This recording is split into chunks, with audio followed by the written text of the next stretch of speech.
오늘 성도 되어가기 마지막 10번째 시간입니다. 말씀을 나누기 전에 우리 복습을 한번 좀 해봐야 되겠죠. 9번의 말씀이 그리스도인이 되어간다고 하는 것, 성도가 되어간다고 하는 것은 어떤 신앙의 여정이 있었는지 우리 제목을 한번 잠깐씩 좀 보려고 그래요. 9월 9일 첫 설교의 제목은 내 인생 최고의 질문이었습니다. 내가 수많은 질문 속에서 우리가 인생을 살아가는데 그 중에 최고의 질문이 있다. 그 질문이 뭐였습니까? 하나님이 있는가 없는가? 신이 존재하는가 존재하지 않는가? 이것은 매우 중요한 질문이었어요. 거기에 하나님이 있습니다라고 생각하면 전혀 다른 길로, 하나님 그런 게 어딨어? 라고 생각하면 전혀 다른 길로, 우리의 인생의 두 갈림길이 바로 그 질문에 대한 대답으로 갈려진다는 사실이죠. 두 번째는 만남의 축복이었습니다. 우리는 수많은 만남 가운데 살고 있는데 이 만남이 그저 그런 만남이 아니라 인격적인 만남이 되어야 한다. 그리고 하나님과의 관계도 그렇다. 하나님과의 만남도 그저 그런 만남이 아니라 인격적인 만남을 가졌을 때 우리는 그리스도인이 되어간다는 사실이죠.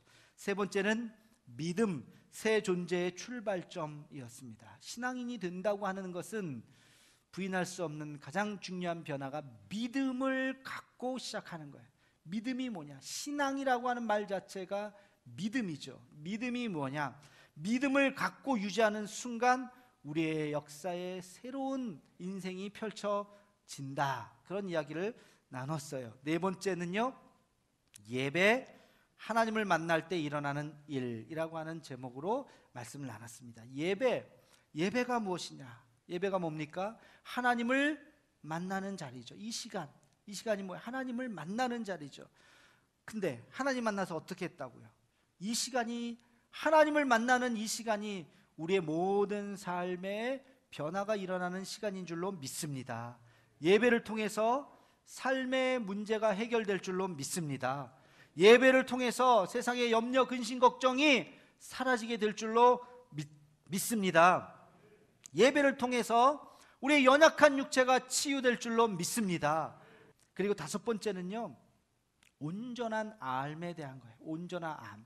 그냥 믿습니다 하고 살아가는 것이 아니라 우리가 알아야 되죠. 뭐에 대해서? 하나님이 어떤 분이신가, 또 하나님이 우리에게 주신 뭐예요?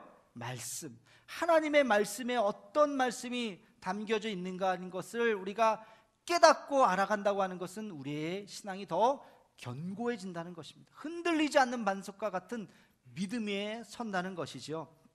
여섯 번째는 기도자에게 주시는 하나님의 은총에 대해서 이야기했어요. 기도자에게 하나님이 세 가지의 은총을 주신다 그랬어요. 첫째는 회개의 은총, 내가 누구인지를 되돌아보고 그리고 하나님 앞에 우리가 바로 서는 것. 두 번째는 지혜의 은총, 세 번째는 회복의 은총입니다. 이 세상을 살아가는 지혜와, 그리고 우리가 모든 연약하고 아픈 우리의 마음들을 회복하는 은혜가 어디에서? 기도하는 자리에서 임하게 될 줄로 믿습니다. 일곱 번째는요, 신앙 성숙의 세 가지의 지표에 대해서 이야기했습니다. 우리가 신앙이 성장한다는 것을 어떻게 알 수 있느냐? 세 가지의 질문을 해보면 알 수 있다는 거예요. 나는 항상 기뻐하는가? 나는 쉬지 않고 기도하는가? 나는 범사에 감사하는가? 즐거운 일이 있을 때만 즐거워하고 기분 나쁜 일이 있을 때는 우울해하는 것이 아니라 어떠한 상황 가운데서도, 어떠한 고난 가운데서도 감사할 수 있다면, 기뻐할 수 있다면 우리의 신앙이 그만큼 자라고 있다는 증거인 줄로 믿습니다. 여덟 번째는요, 고난의 유익에 대해서 이야기했어요. 고난. 예수 믿는 사람도 고난이 있다 그랬어요? 없다 그랬어요? 있어요. 예수 믿는 사람도 여전히 고난이 있습니다. 그런데 예수 안 믿는 사람들은 그 고난이 우리를 파멸시키고 몰락시키고 심지어는 자살하게도 만들지만, 그러나 우리는 예수님 믿기 때문에 고난 넘어서 하나님의 섭리를 바라볼 수 있는 눈, 고난이 오히려 나에게 유익이라고 하는 생각, 고난을 통해서 내가 보지 못했던 것을 볼 수 있는 마음, 그래서 고난 때문에 우리가 더 성숙하고 성장하게 될 줄로 믿습니다. 이것이 바로 고난의 유익이에요. 그리고 바로 지난 시간이죠. 9번째 제목은 신앙적인 세계관이었어요. 신앙적인 세계관. 우리는 어떤 세계관으로 이 세상을 살아가야 하는지 세 가지를 말씀드렸어요. 하나님의 선하시고 기뻐하시고 온전하신 뜻이 무엇인지를 분별하는 마음, 그렇죠? 진선미, 기억나시죠? 네, 진선미. 그것이 무엇이냐? 그런 가치관으로 우리가 이 세상을 살아가야 한다. 여기까지가 긴 시간이었지만 9번에 걸쳐서 우리 신앙인의 모습이었습니다. 오늘 마지막 10번째 주제예요. 마지막 10번의 주제는 바로 사명입니다. 사명. 무엇을 위해서 살 것인가? 남은 여생 우리가 무엇을 위해서 살 것인가? 아리스토텔레스는 이런 말을 남겼습니다. 존재하는 모든 것에는 목적이 있다. 무엇을 위해서 존재하는가? 내가 무엇을 위해서 살아가야 할 것인가? 이 질문을 해야 돼요. 그런데 예수 믿는 사람들은 그 앞에 하나의 수식어를 더해야 됩니다. 무엇을 위해서 존재하는가? 그 앞에 하나님을 위해서 우리는 어떻게 살아가야 할 것인가? 나에게 주어진 삶이 무엇인가를 묻기 이전에 하나의 수식어를 더합니다. 하나님이 나에게 주신 삶을 우리는 어떻게 살 것인가? 이것이 그리스도인들의 질문이 되어야 합니다. 하나님이 나에게 주신 삶을 내가 어떻게 살아가야 할 것인가? 이 질문이 뭘까요? 이게 사명이에요. 사명. 사명을 아는 것, 그리고 그 사명의 삶을 사는 것, 이것이 오늘 우리가 성도 되어가기 마지막 시간에 함께 나눌 주제인 것입니다. 이 해답을 어떻게 알 수 있을까? 오늘 본문 말씀, 예수님의 말씀을 통해서 이 해답을 얻기를 소망합니다. 우리 마태복음 9장 35절 말씀을 함께 같이 읽겠습니다. 마태복음 9장 35절 시작.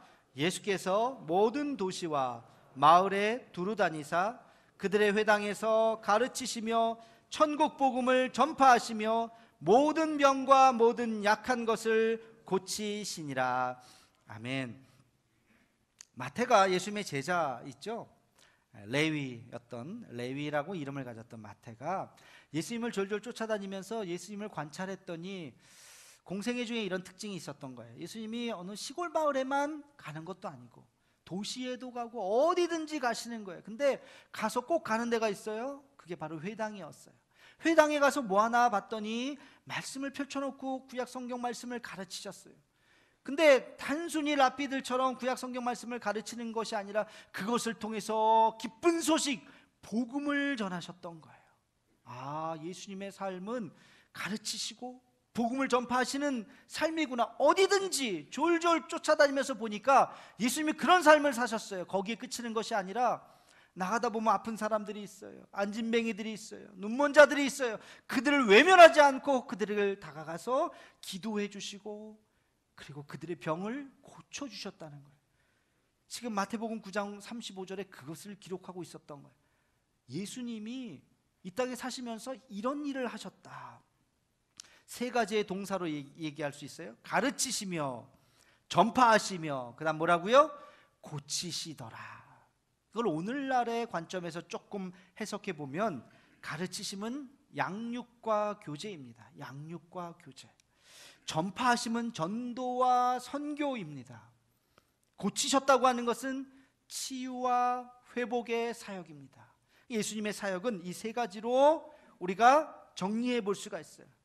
이 세 가지의 사역에, 예수님의 이 세 가지 사역에 담겨져 있는 의미를 되짚어 보면서 오늘 마지막 시간 우리의 사명이 어디 가야, 어느 지점에 가야 하는가를 한번 생각해 보는 시간이 되기를 주의 이름으로 축원합니다.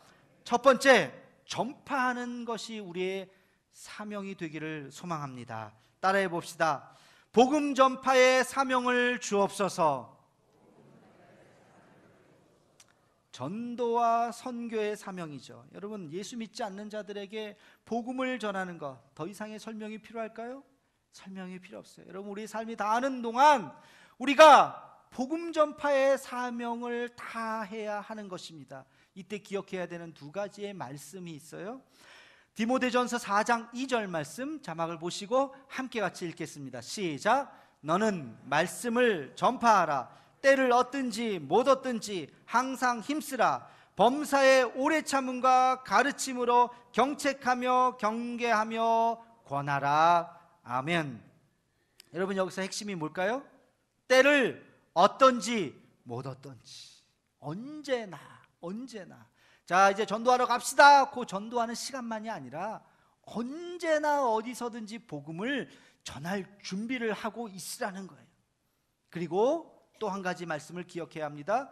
베드로전서 3장 15절 시작. 너희 마음에 그리스도를 주로 삼아 거룩하게 하고 너희 속에 있는 소망에 관한 이유를 묻는 자에게는 대답할 것을 항상 준비하되 온유와 두려움으로 하고. 아멘. 너희에게 소망에 관한 이유를 묻는 자들에게. 교회 왜 다녀? 예수님 왜 믿어? 예수님이 도대체 너한테 뭘 해줬는데? 에이, 죽은 다음에 무슨 세계가 있어? 라고 질문하는 수많은 사람들, 영적으로 앞을 보지 못하는 자들이 그런 질문들을 우리에게 할 때, 그거는 이런 거야, 이래야 돼, 교회란 이런 데야, 내가 교회 다니는 이유는, 내가 예수님 믿는 이유는 이라고 여러분이 자신 있게 그 대답을 할 수 있어야 한다는 것입니다. 여러분, 전도가 훈련이에요. 언제 어디서든지 누구를 만나든지 복음을 전할 수 있는 준비를 해야 할 줄로 믿습니다. 남은 인생 우리의 정말 이 십자가의 그 사랑, 예수님을 알지 못하는 자들에게 대화를 하다가도 하나님을 믿어야 돼, 하나님 살아계셔, 교회 나와 라고 말할 수 있는 그런 준비, 이것이 우리의 사명인 줄로 믿습니다. 아멘 소리가 너무 작아서 다시 한번, 이것이 우리의 사명인 줄로 믿습니다. 네. 여러분, 복음 전해야 돼요. 우리가 때를 얻든지 못 얻든지 준비하다가 그렇게 복음을 전할 수 있는 우리 모두가 되기를 소망합니다. 두 번째, 가르치시며 이것을 양육과 교제라 그랬어요. 우리 한번 따라해 봅시다. 가르침의 사명을 주옵소서. 가르침의 사명, 그러니까 벌써 마음이 탁 닫혀서 나는 말주변이 없어요, 나는 뭐 가르치는 거랑 상관없어요 라고 생각하는 분들이 있을지 모르겠어요. 그러나 이 말은 그런 말이 아니에요. 말 잘하고 못하고의 문제가 아니에요. 여러분, 가르치는 건 말로 가르친다고 생각하세요? 아니요. 삶으로 가르치는 겁니다. 다른 말로 하면 본이 되는 거예요. 본이. 그것이 훨씬 더 많이 가르쳐요. 여기서 이 가르침은요, 다른 말로 하면 영향력이에요. 영향력. 말로 하는 것보다 그 사람의 존재가 갖고 있는 영향력이 훨씬 더 많은 사람들에게 큰 효과를 줄 수가 있는 거예요. 예전 교회에 있었을 때 어떤 한 분이 교회 등록해서 오셨어요.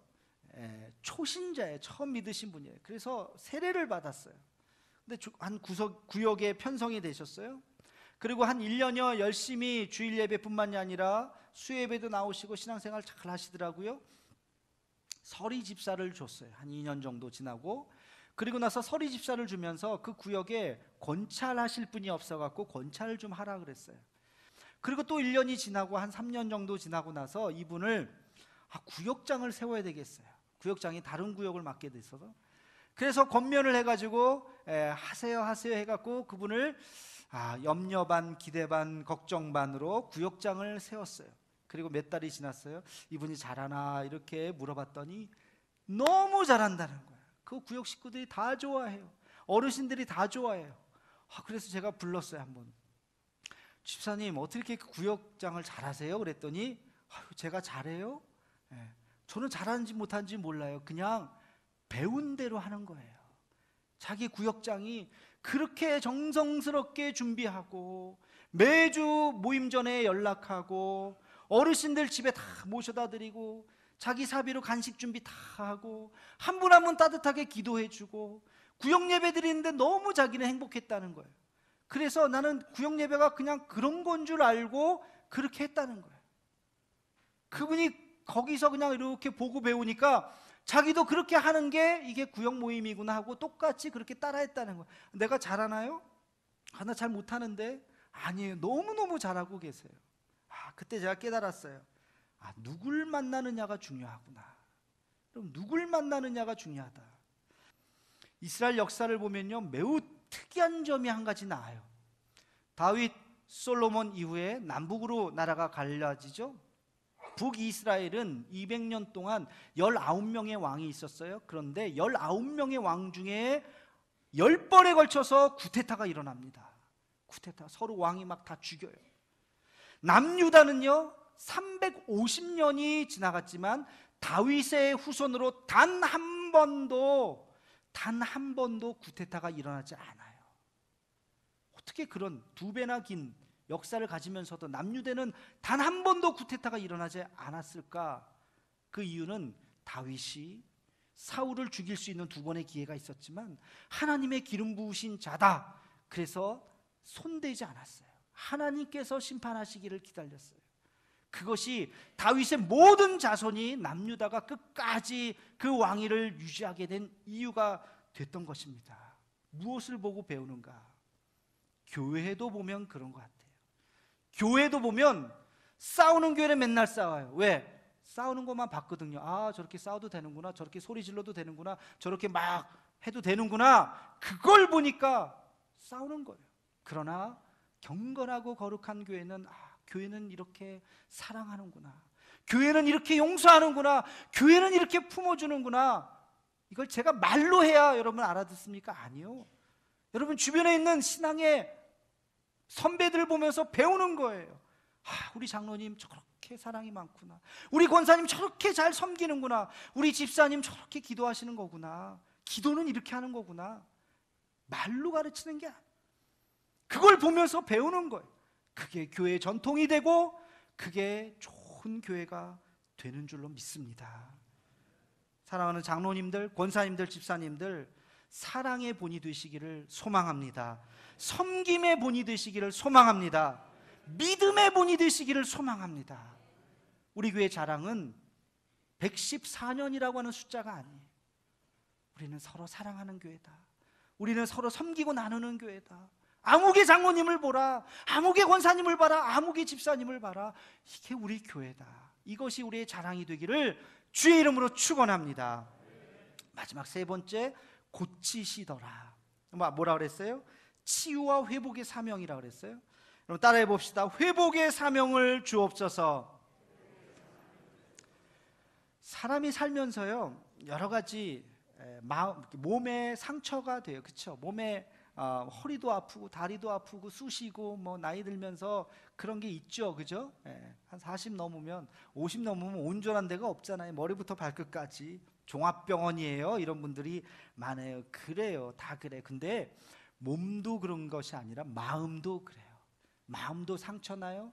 마음도 생채기 나고 마음도 곪고 마음도 썩고 그래요. 여러분 몸이 병이 나듯이 마음도 병이 나요. 그럴 때 어떻게 해야 됩니까? 육체가 치유받아야 하듯이 우리 마음도 치유받아야 해요. 그것을 다시 우리가 회복하는 시간이 필요합니다. 의사가 우리의 고장난 몸을 고쳐주듯이 누군가가 다가서 우리의 상처난 마음을 고쳐주어야 합니다. 개인도 공동체도 심지어는 나라 민족도. 여러분 4년 전에 우리 대한민국이 큰 상처를 하나 받았죠. 세월호 사건. 그거 생각할 때마다 마음이 아파요. 온 전 국민이 TV로 그 수많은 아이들이 바다에 빠지는 것을 생중계로 봤어요. 당연히 누가 와서 건져줄 거라고 생각했죠. 근데 그 배가 그냥 그대로 가라앉아서 수백 명이 죽었어요. 그 사건 이후로 우리가 얼마나 큰 상처를 받았습니까? 우리 대한민국 사람 모두가 참 마음이 아파요. 어느 교회 제가 이렇게 주보를 보니까 지난주 주보던데 주보 밑에 아직까지 세월호에 찾지 않은 분이 5분이 있습니다 하고 이름이 나오더라고요. 참 귀하다. 그 교회가 아직까지 있지 않고 그걸 주보에 계속 실었구나 하는 생각을 제가 갖게 됐어요. 그러면서 이것이 또 그분들에게 얼마나 큰 위로가 될까 하는 생각도, 우리 교회는 그렇게 하지는 않지만 그런 마음도 가졌어요. 여러분 개인도 국가도 공동체도 심지어는 교회도 상처도 받고 그 상처가 회복되기까지 누군가의 손길이 필요한 것입니다. 이사야서는 이것을 이렇게 이야기했어요. 이사야서 58장 12절 말씀 우리 함께 같이 읽겠습니다. 시작. 내게서 날 자들이 오래 황폐된 곳들을 다시 세울 것이며 너는 역대에 파괴된 기초를 쌓으리니 너를 일컬어 무너진 데를 보수하는 자라 할 것이며 길을 수축하여 거할 곳이 되게 하는 자라 하리라. 아멘. 내게서 날 자들이 오래 황폐되었던 것을 다시 세울 것이다. 파괴된 기초를 다시 쌓을 것이다. 무너진 데를 다시 보수할 것이다. 누가?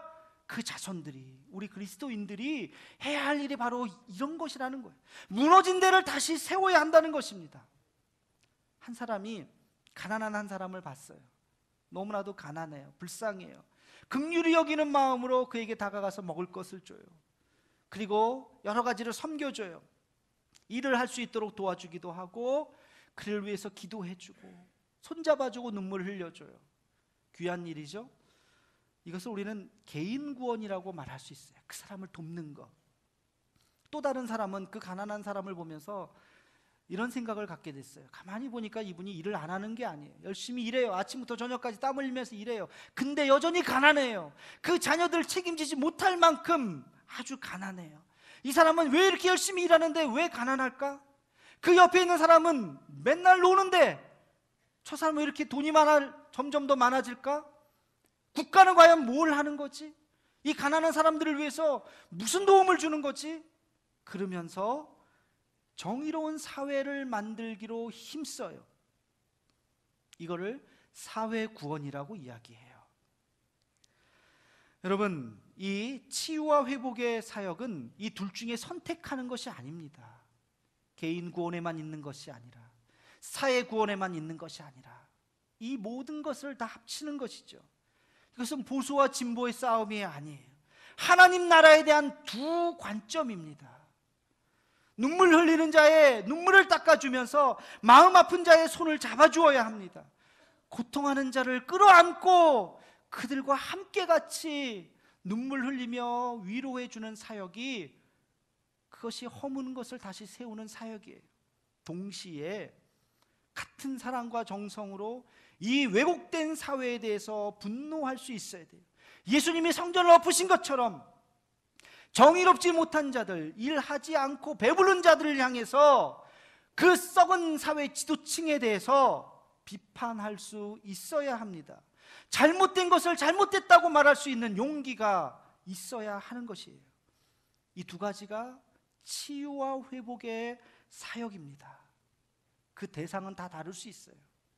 그 대상은 고통하는 어린아이일 수 있어요. 그리고 방황하는 청소년들에게 우리의 마음을 줄 수도 있어요. 장애인 사람들에게 다가갈 수도 있어요. 사회적인 약자들을 돌볼 수도 있어요. 예수 믿지 않는 불신자들을 향한 마음이 있을 수도 있어요. 대상은 누구든지 상관없습니다. 그러나 치유와 회복이 필요한, 허물어져 있고 뭉개져 있고 썩어져 있는 그들을 향해서 다가가서 그들을 세우는 사역을 우리는 감당해야 할 것입니다. 주님은 오늘 말씀에서 이렇게 이야기하죠. 그들은 목자 없는 양과 같이 고생하며 기진하고 있다. 목자 없는 양과 같이 방황하는 사람들이 이 세상에 얼마나 많은지 모릅니다.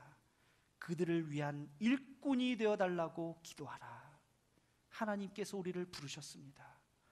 대상은 다르지만 그 무너진 자들, 연약한 자들, 돌봄이 필요한 자들을 위해서 하나님은 우리를 부르신 것입니다.